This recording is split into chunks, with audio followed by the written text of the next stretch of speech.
Hello everyone, welcome to the Digital Marketing Guide, where we keep on sharing some of the informative tools, techniques, case studies, and latest updates in the digital marketing domain. I'm your host Prince Kumar, and today we will discuss about sales in digital marketing with our guest Ian Moyse. Ian is the Chief Revenue Officer at OneUp Sales. He was awarded the accolade of BESMA UK Sales Director of the Year and was listed in the top 50 sales keynote speaker by Top Sales World in 2019 and 20. Ian has been a regular judge on Women in Sales Awards, Top Sales Awards, BESMA, and the UK Sales Award. Hi, Ian. Welcome to our show. Hi, thank you, and a pleasure to be here. Thank you. So yeah, with so much sales awards, your corporate journey must have been an amazing one. Can you please shed some light on your journey so far? Yeah, so in simple terms, I work in the IT technology sector. I started off as a techie and then ended up moving into sales many years ago in inside sales, then to field sales, then to management leadership, etc. And I continue to learn today and evolve because I think what's important as part of our conversation is the world's changed so radically. I know we talk about digital sales, digital marketing, but even in the last 10 years, there has been so much change in how we engage with customers and the technology and the approaches and how we behave as customers. And when I speak often to a room full of whether it's sales or marketing people, one of the things I always push onto the audience is all of you are customers. Think how you behave differently today. Think how you digest information differently, how you are influenced differently to how you were 10, 20 years ago, right? Marketing, advertising, all of that stuff, it's all changed because of technology, because of Web 2.0, because of social media. We live in a different world where the way we digest messaging and information has changed as a customer. So we have to change on the other side how we interact with that potential customer, whether it be B2B or B2C, and understanding they're a different entity now because of the world around them has changed, right? We've all got smartphones, we've all got access to social media, to review sites, and we all look at Amazon reviews or you're going to see a movie. If you're thinking of seeing a movie, you're no longer just going to ask a friend or have you seen it? Do you know anyone who thinks it's good? Within seconds, from any device, anytime, anywhere, you can pull up and see what the world thinks of that movie, right? What people like you think, because of the people, your peer group that you connect with. Typically, you've chosen people like you. So it's the behavior we see online. So you can find out third-party opinion and peer group opinion like you never could before in history. That changes the way people view your brand as an individual and as a company, as a corporation, and how they interact with you. So, long answer to a short question, but I think what's relevant now is what I've seen happening working in the technology space is that change is accelerating faster and faster.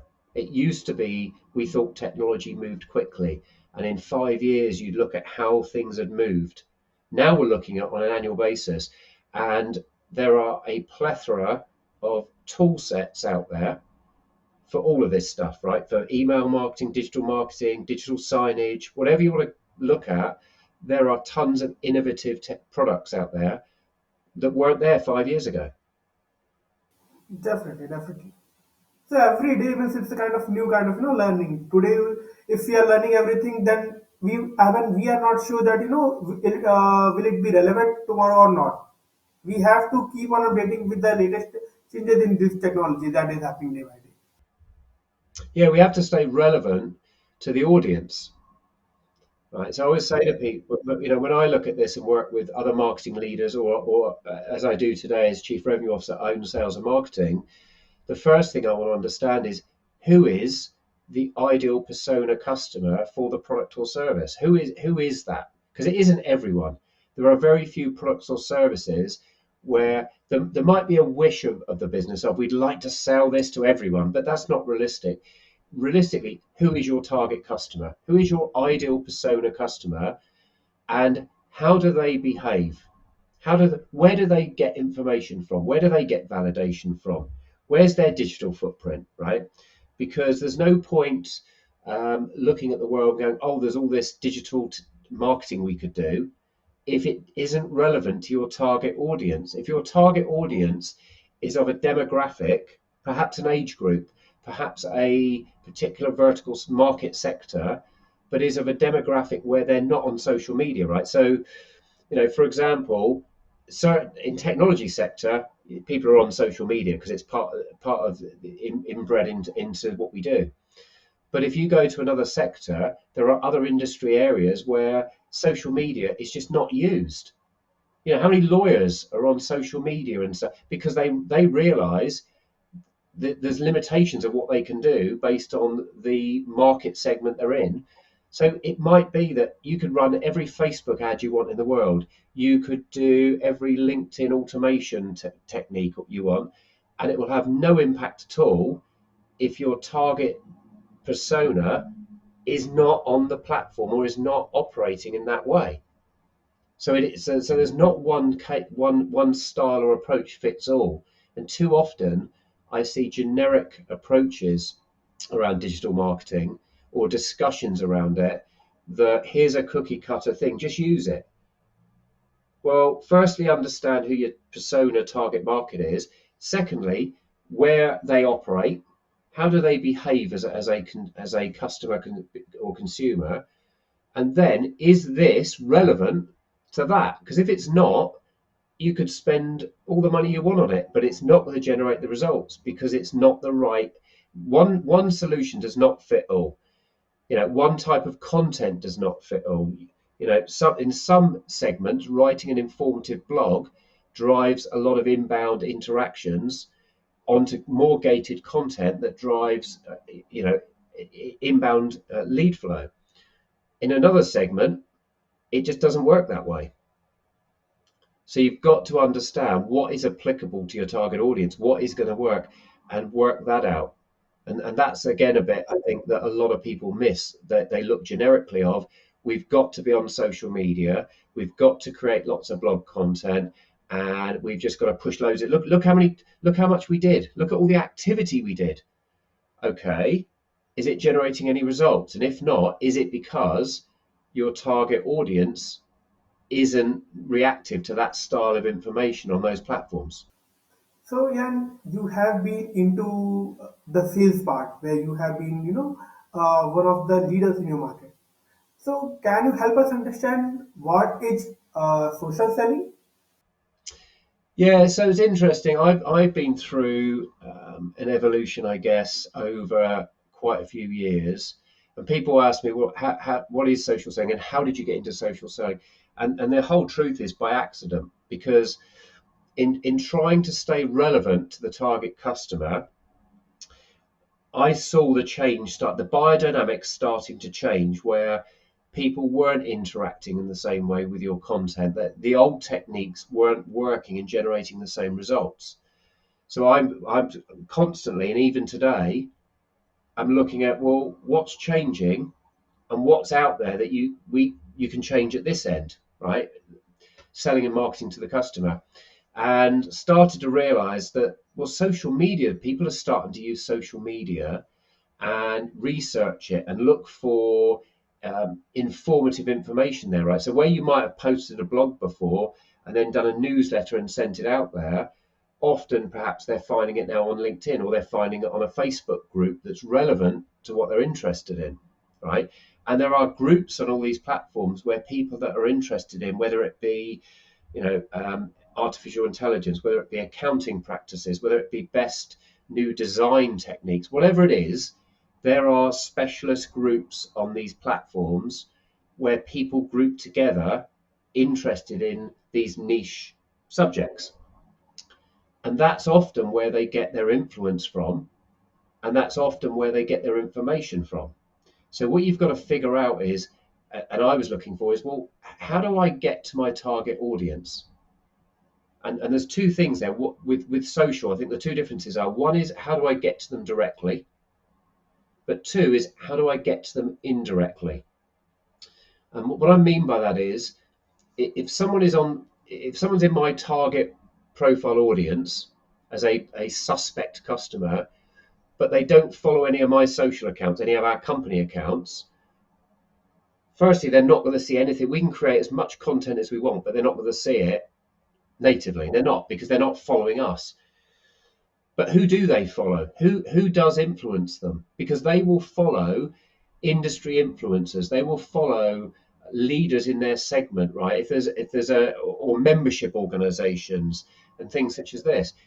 So any content that comes out from anyone that they follow, they are going to see it in their feed.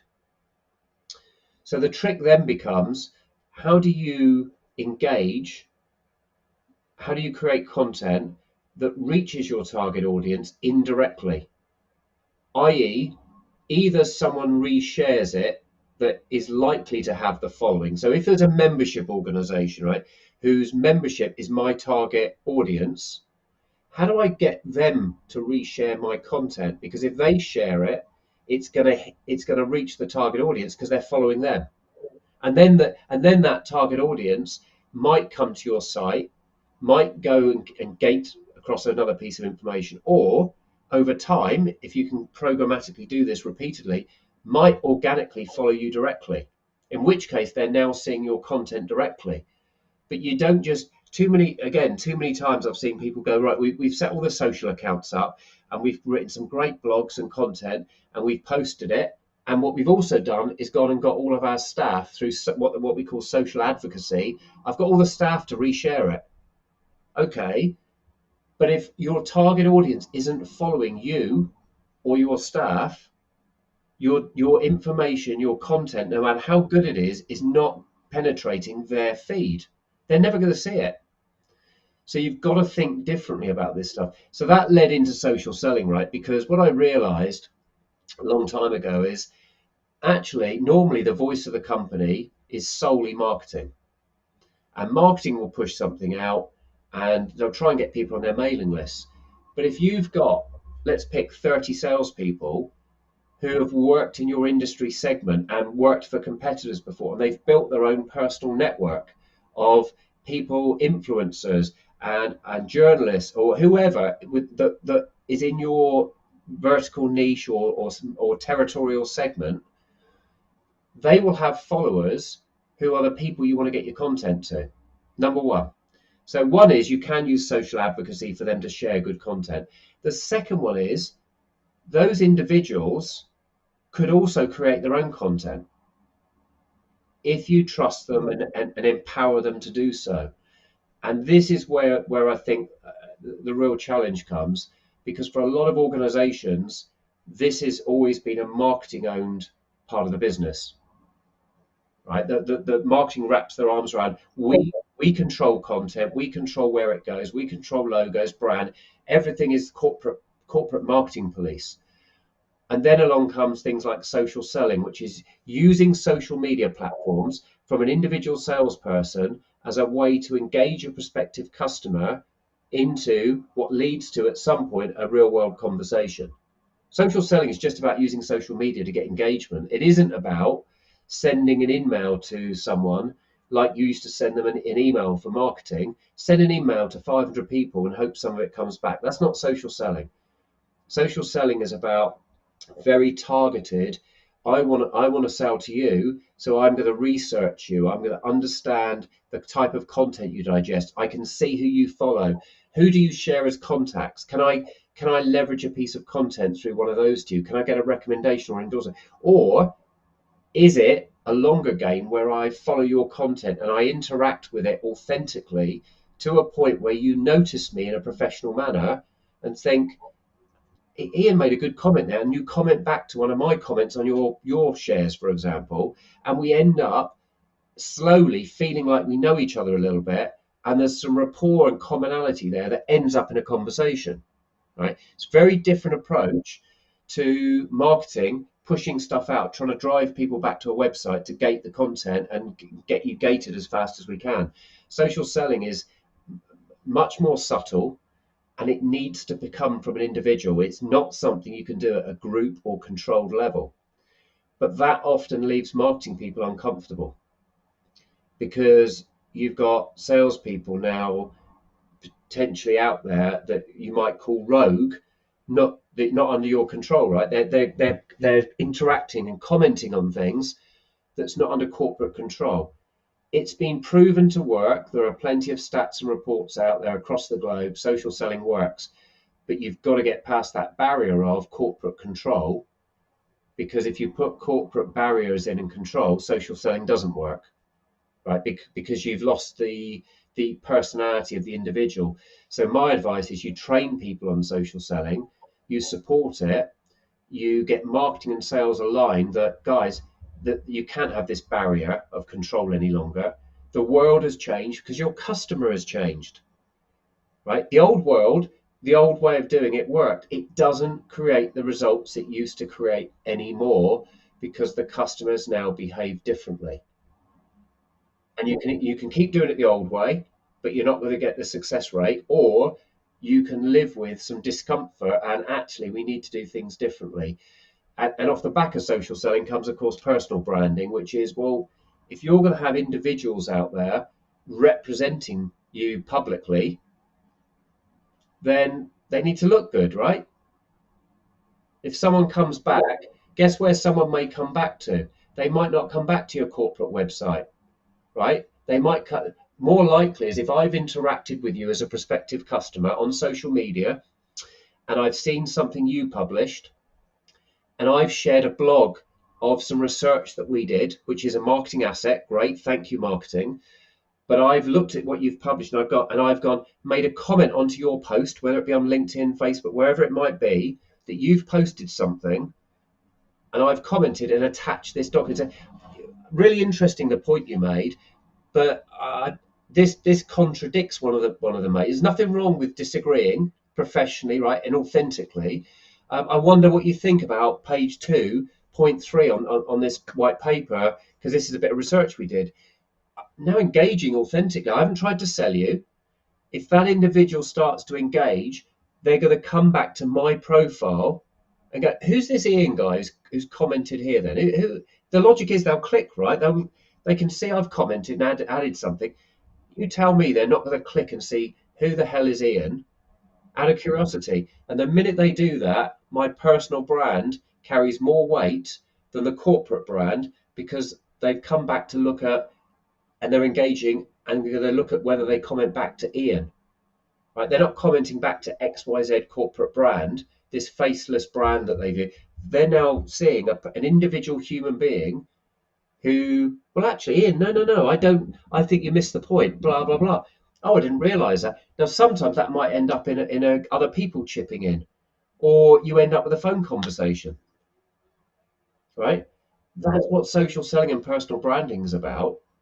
And it is a skill that most people haven't been taught. It's not rocket science. It's not incredibly difficult. It doesn't cost you money like a corporate brand does, but it absolutely works and has an impact. And anyone ignoring it and thinking today they don't have a personal brand, I would suggest that they wake up and smell the coffee, because even if you're not on social media, you have a personal brand, right? Your personal brand is others' perception of you.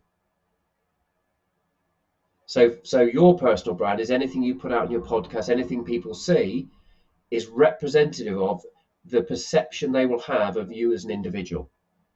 So everyone has a personal brand, whether you like it or not. Anything anyone can find out about you is your personal brand, because that leads to a perception they have of what you're about and what you represent. Definitely, definitely. That's the perfect thing that you have highlighted to our audience. Now coming to the the point that you have highlighted, that personal branding becomes an important point. Can you give a connection, or you can help the audience to understand how can personal branding help in sales? Because definitely you have to let personal branding is one of the important part that one should work upon. Can you just guide on how can the personal branding, if one works on his or her personal branding, then how it can help in improving the sales or the business of whatever organization he's working into. Yeah, and I spoke about this pre-pandemic, and I think it's more important now. So pre-pandemic, I highlighted, as I have done, that everyone has a personal brand. With social media, that personal brand now can be global. So if you create your profile onto whether it be Twitter, LinkedIn, etc., you that profile can be, unless you heavily restrict and control it, the majority of people create it and it's there. Now that can be viewed by anyone worldwide, right? So your person, what you represent as the perception of you is now out there. You've got worldwide reach for no cost, right? You can have a free account, and however you look in your profile, and whatever content you share or like, other people in general can see and see what you're interacting with and see what you're about. If you post a bit of content, you share a video, or you speak to camera, as we see many people do now, they'll correct quickly because the technology is so easy, speak to camera and post that. There are apps now that let you create rich content with subtitling, all this stuff really easily. So you don't have to be a digital editor or publisher any longer to create rich content that you can represent. You can talk to camera, and talk about what you do, or talk about your thoughts about a particular subject. So what you got to think about is your target audience in any way, shape, or form going to interact with you as an individual on any social platform or find you? And what I always say to people is the first place to think about this is in your own personal career. Because if you're looking for a job, if you don't think the recruitment division, company, the recruiter will check you out on social, because that is you, that you are the product. So they're going to check you, the product, out and see what they can find about you. And so often I get people say to me, "Well, it's never caused me any negative." And my answer is, you don't know that. All you know is no one's ever told you it's created a negative. That job you weren't shortlisted for, right? You may convince yourself, but unless you've asked the question, why wasn't I shortlisted, and got a factual answer, you don't know that it wasn't because the other candidates were more present on social media. Therefore, the company looked at it and thought, these people get it. These people get the modern world, and they're representing themselves more professionally. They care more. Whereas I looked at this individual's online presence, and it was shabby. It was out of date. The photo, there was no photo in the profile. Didn't give me a good feeling that they care about, up to dateness and all the rest of it.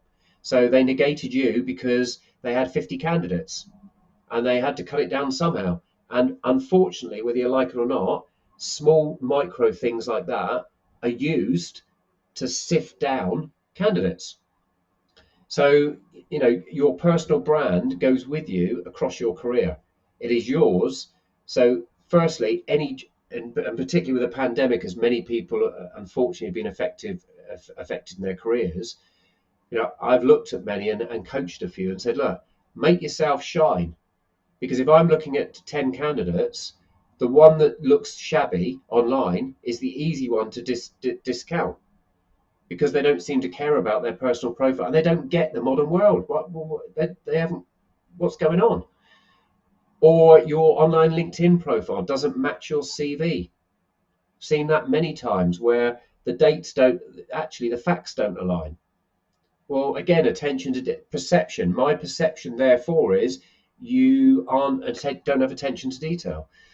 So that's the first thing. It affects everyone, right? If you ever going to change jobs and career in the modern world, shine this stuff up, right? So that's number one. If any prospective customer or existing customer may ever check you out online. So a next example would be pandemic world. We're all used to being on video conferences, right? Many people who've never done it, but pre-pandemic was, oh, it's a novelty. I've done it once. it's become commonplace where you're on a screen and there's 10 other people. Think about anyone listening. If you've been on one of those, have you ever spotted someone in that meeting where you see a name, Sue Smith or Dave Bloggs, whatever the name is, and think, oh, who are they? Right, I didn't. Maybe you don't know who they were on the call. I tell you what you're going to do while you're sat here talking on the call. You're probably going to pull up at another screen or another window, and you'll be looking them up. Because I right now, while I'm talking to you right now, apart from where my hands are showing, I could be doing this, and I could be quickly keying up and bringing up someone on a LinkedIn profile or searching Google their name, so and so at such and such company, and see, oh my gosh, they're the CFO. Okay, click. I can be seeing this stuff, and you don't know I'm doing it. That's what's changed in the pandemic, right? In the real world pre-pandemic, if you were going to do that and check someone out, you needed to know you were going to meet them, and you needed to proactively check them out before you went into a meeting room and sat in front of them. Because very few people were brave enough or silly enough to open a device up while I'm talking to you in a meeting and start bringing up your profile and checking you out in front of you, because it doesn't feel right. But remotely, boy, is it easy to do that with no one noticing. So today, we've gone from the first impression. We've always been told, I'm sure everyone's heard this, the first impressions count. The first 5 minutes are the most important. The first 30 seconds, people make a judgment on you. All this stuff, right, in the real world. Now, I would suggest a high proportion of the time, the first impression is a digital first impression. And that is going to be whatever they can see of you quickly via a quick search. Right? They're going to search you because they're having a meeting with you online, or they're about to jump on a conference with you. Your prospective customer's about to jump on and see a demo or a discussion about your product, or you're in a negotiation stage with them at the third meeting and they've just brought the CFO on board. What are the chances that some of those individuals are going to check your profile out before they have the conversation with you, the same as you might do of them? Right? And they're going to make micro decisions of, do they like the look of you? Do they think they can trust you? And it's subconscious. They're not sat there going tick box, oh, they look trustworthy. We all do it. We all see someone who make a stereotypical first impression of them within microseconds as humans, and we cannot help it. If that is a digital one, because you're not in a meeting with them and you're bringing up whatever's online, and the first thing you see online when you search their name is something negative or shabby or whatever it be, that's going to be your first impression. You can't unsee it, right? Whatever you find, you interpret, and now becomes part of your perception of that individual until they manage to change it. So why wouldn't you use personal brand to give a strong positive first impression rather than take any risk with it? So it affects potentially, you've got to assume it affects every first interaction you have with a prospective customer, an existing customer, anyone that might be able to see something of you. They're going to make a micro judgment of whatever they can read or see, and that's going to be their perception of you. It's the way we work. It's the way humans tick. We keep on seeing that, before having an actual one-to-one interview, before that only the interviewer might have, most of them have made their mind that should I be going with this or not, because they have scanned their social media profiles. They have gone through that, that each industry, is he connected with the industry persons, what is the value that he is giving to the his society or to his audience, and based on that, before that interview, one-to-one interview only, they had created some other impressions of that candidate. So rightly said. Yeah, absolutely. And you know, go and look at your own. If you've got a LinkedIn profile, go and have a look, and you can see who's viewed your profile. And it's really interesting for me. But when you've got a customer meeting or an interview or something like that, have a look then and how many people have viewed the profile. So here's an easy tip. Make sure if you're about to see a customer, a prospective customer, whoever, and there's 3 people going to be there, view all their profiles. because there's a good chance they'll notice. I've sat in meetings before, and I've had interviews for jobs before over my career where I've been there and they've commented, here's a perception point, let alone looking at my profile. They've commented, so we notice you viewed our profile. Right? They've noticed I've taken interest in their profile. That alone often puts me above the person next to me. If we're both equal in everything else, then, well, I took the trouble to view it. They may then ask you, well, any questions? I might say, well, I noticed two of you have worked together twice before. Out of interest, how come? Now I've demonstrated I actually read and paid interest. Now I'm using the viewing of their profile as an advantage over whoever I'm being compared to, right? But also by viewing their profile, would you not believe it is more likely that they're going to then see that you viewed their profile and you're now in their feed and they click on you to view you back, right? How simple is that as a trick? It takes a couple of seconds, and I want them to notice I viewed their profile because I care. I want them to notice. So if I'm going to a meeting and there's 8 people going to be in it, I will go and look at all their profiles and I want to understand, have I got any shared connections with them? If I'm going into that meeting, whether it be online or in person, and there's 8 people there, is it useful for me to know more about those people before I get there? For example, to identify that one of them perhaps used to work with someone that I know really well. So in that meeting or that web call, if the opportunity presents itself, is it not great to say, Dave, didn't you? Yeah, I noticed you used to work with Alison Green at XYZ. Yeah, I did. I knew her well. Oh my, such a small world. She used to be a customer on such and such. There's now rapport and conversation, and I've just demonstrated. I've I've taken note to find that out, right? So there's so many opportunities to use social selling and your personal brand to build rapport, which obviously leads to relationship, but to build rapport with another human being in a conversation or engagement that you're going to have, as opposed to you turn up and you've got 8 people and you just wing it, right? You just, how you doing? They may have looked you up and found out things like that you haven't spotted, right? I want to spot them, not let them be the one instigating things and going, how do you know so and so? Oh, and be caught off guard. I've already figured out we've got these shared contacts, or you used to work at another customer of mine. I want to know that beforehand so I can bring it into the conversation in an appropriate manner, right? And all of this stuff out there, it's your decision as an individual listening to this whether or not you do these things or not. It's all in your control. It's not about spending money. It's about, do you care enough about the opportunity this brings you in your role today and across your career to care about your own digital brand, your own digital marketing as an individual, because you have the opportunity to do it and represent yourself. And to answer your question about what do you get from it, well, through doing this, and not because I set out to do this, but through doing this, I'm now used by many global brands as a social influencer on B2B cloud computing technology. Now, I didn't set out to do that. That's an accident because I wrote a bit of content and created it and published it on LinkedIn, and then shared this and did that. And it's taken many, many years. I'd probably say over a 10-year period from playing with this stuff to trying to figure out how do I use, where does sales and marketing overlap.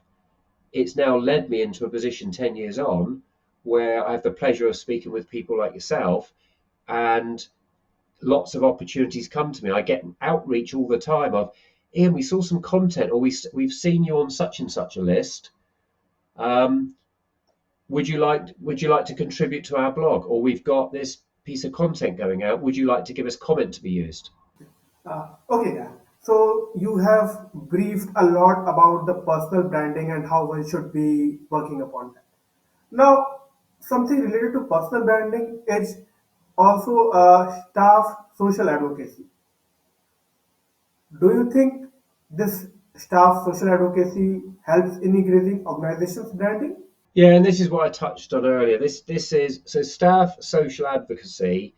In simple terms, it's a corporate brand creating a piece of content and then having staff share that piece of content. So if you're in a company today where marketing email you as an employee saying, we've just posted this new blog, please share it on your social, etc. Please go and like and share it. That's social advocacy, right? It's staff social advocacy. The challenge is purely the value of that is purely down to, in my opinion, whether or not your staff have a social following that is in your target persona audience.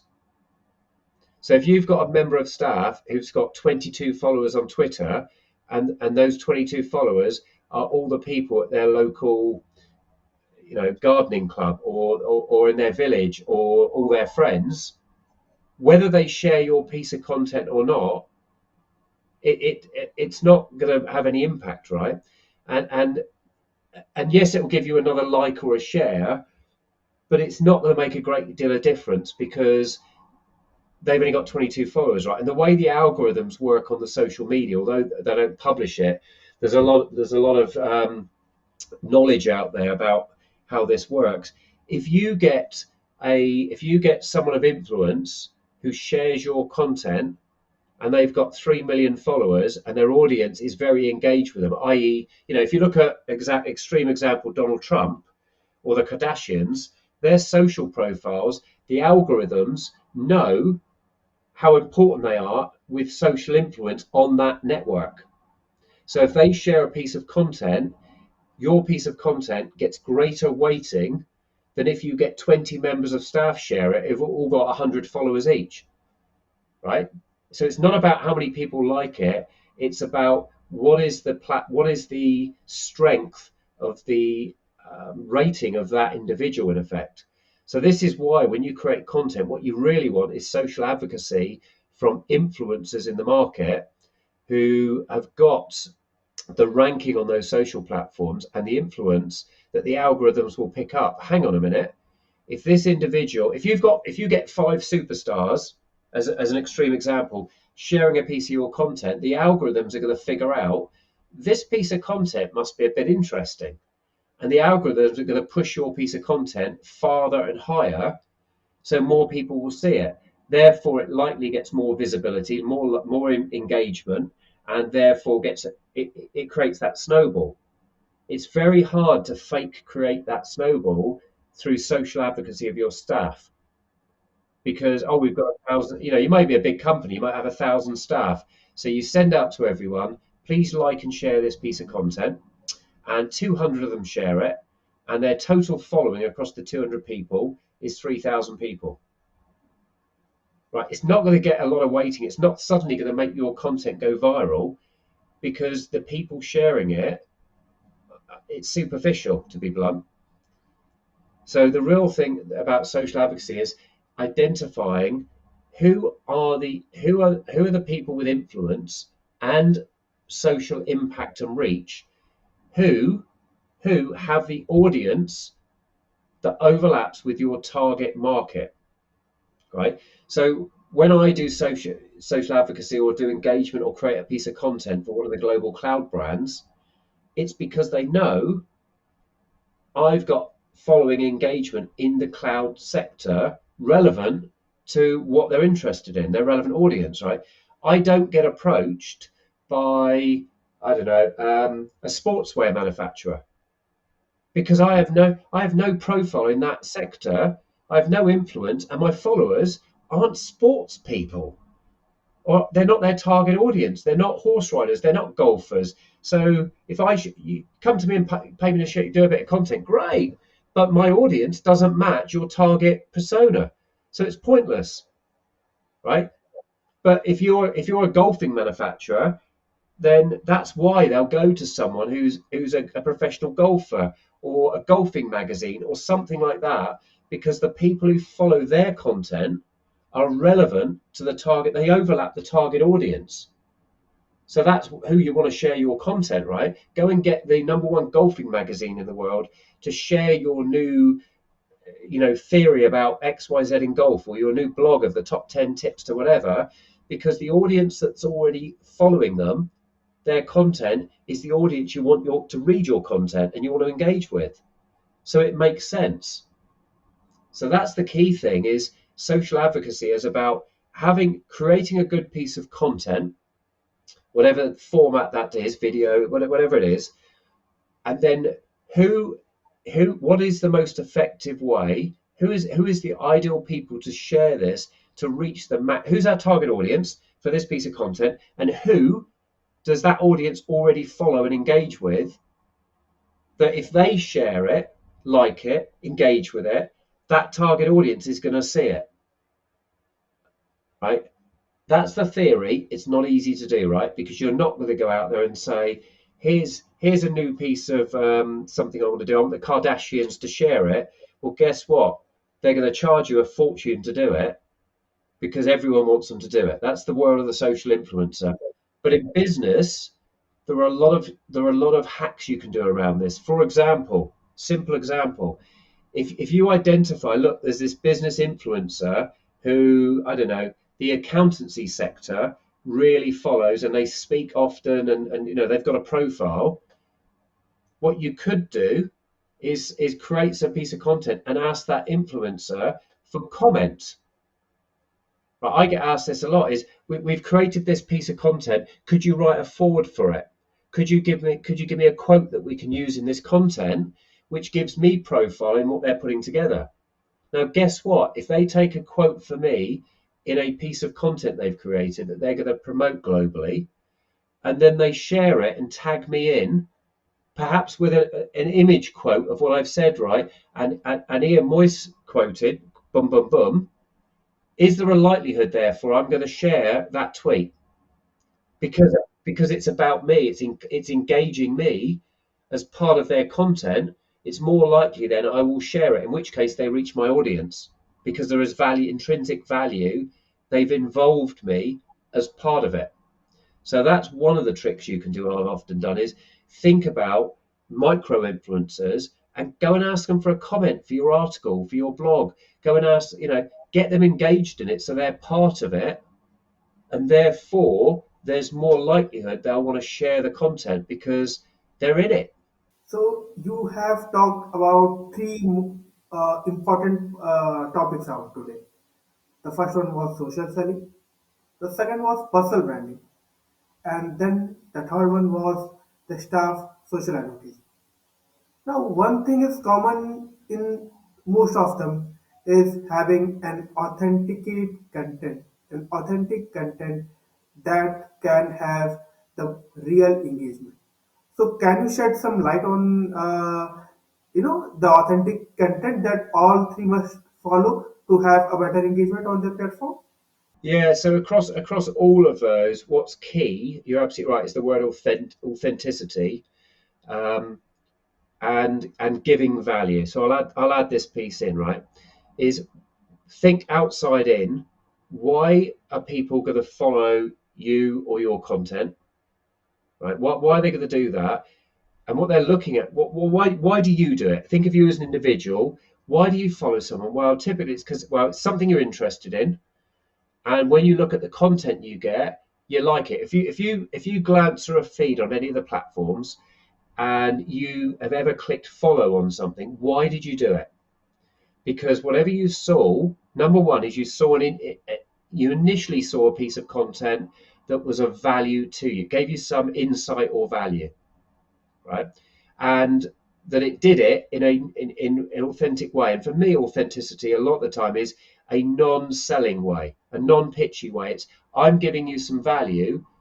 If I look at a blog and 90% of it is about why I should buy your product, that's not giving me value, right? It should be, here's the top 10 tips of how to be better at this or XYZ. If I read it and 8 of those tips I only get if I buy your product, that's not authentic, right? If it's genuinely, here's 10 tips of how you do better personal branding, or how you better do X what customer experience, whatever it is.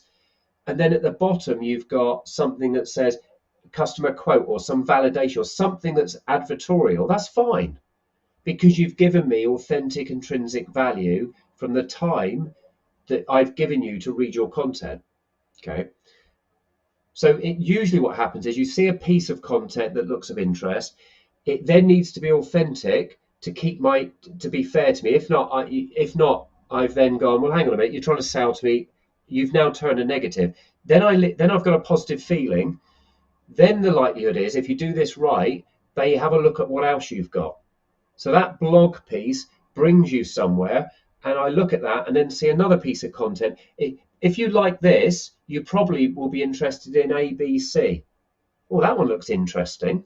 Now I'm looking at your content. Now I'm seeing, actually, it's not one piece of content you've got that's interesting. There's a lot of stuff here that's useful for me. Now the likelihood is I'm more likely to follow, right? Because I'm interested in what else you're going to come out with. Then you can prompt them with a call to action of, if you found this content useful, follow us here, because we often share content about customer experience or how to do better support, whatever it is, your target audience. Oh, okay, I'll follow. Now, anything that you share, create is intrinsically in their feed, right? Now you've got them choosing to follow you. But to do that, you've got to create compelling, insightful content, and it's got to be authentic with an authentic voice. And by that, I mean not advertorial, not. I've clicked through too many times where I've seen something and thought, whoa, that looks interesting, right? It's clickbait. It looks fantastic. Find the top 10 new things you can do to X, Y, Z. Top 10 tips for 2022, whatever. Great. And I've clicked through to get this white paper, and I've got it down, and it's 4 pages PDF. And as I look through, I look at it, and within seconds I go, delete. I'm not even, because I've realized what basically it is you've got me interested, you've promised me something of value, but then what you've given me is a sales pitch for your product. Your product can help me do these things, but that's not what I signed up for. You didn't say, find out 10 reasons how our product can help do this. You didn't give me that choice. You weren't authentic. You said 10 things you can do in 2022 to improve your sales efficiency, your customer, whatever it be. So I bought into that, and then you hit me with basically what you've given me is a falsification at the beginning, right? Why am I going to click around another content now? I'm deleting the bit you just sent me before. I haven't read it. I've glanced at it and realized you tricked me into trying to engage. Doesn't work. The buyer is far more sophisticated in today's world. What we're looking for is insight, right? We're all looking for, what don't I know? What do my peers know? What do people like me do that I'm not doing that I could gain benefit from? And we all want shortcuts. We all want quick hits of, give me something I can do without spending money and I can learn from and go, oh, if I did that, I'd be better off. Give me that, because then that was good. That was good content. It might be 10 points, right? It might be 2 of them I get value from. You can't control that, but it was authentic content that gave me some value and gave me what it promised, which was 10 things to do X, Y, Z without any commitment back to you. You need to earn that, not force it upon me to, I need to buy something from you to get these benefits, right? That's how you get people engaged. So authenticity is critical in today's content. The buyer, the reader, the audience is smarter than it's ever been before, and more MTV generation. We make micro decisions we glance at it and we make a decision. I'm going to invest some time in this podcast, this video, whatever, or it's dead to me. And that's a quick decision. And if you're not authentic, it's going to end up in the wrong bucket very, very quickly. Definitely, definitely. That is, kind of the important thing that you have highlighted today. Because whether it might be your sales pitch, whether it might be your personal branding, or if you're looking for your organization benefit, If you don't work or if you don't show your authenticity, nothing will work, because that is what everyone is looking for. Whether do you, whether it might be in the recruitment process, whether it might be in your job, highlighting these all things. So having an authentic profile or an authenticity everywhere is required. So definitely that you have highlighted in a perfect way. So with this, we have come to the end of today's episode. Thank you, Aaron, for sharing these valuable advices with our audience. It was very pleasure having you on our show, and we'll love to have you again. Thank you. I appreciate that.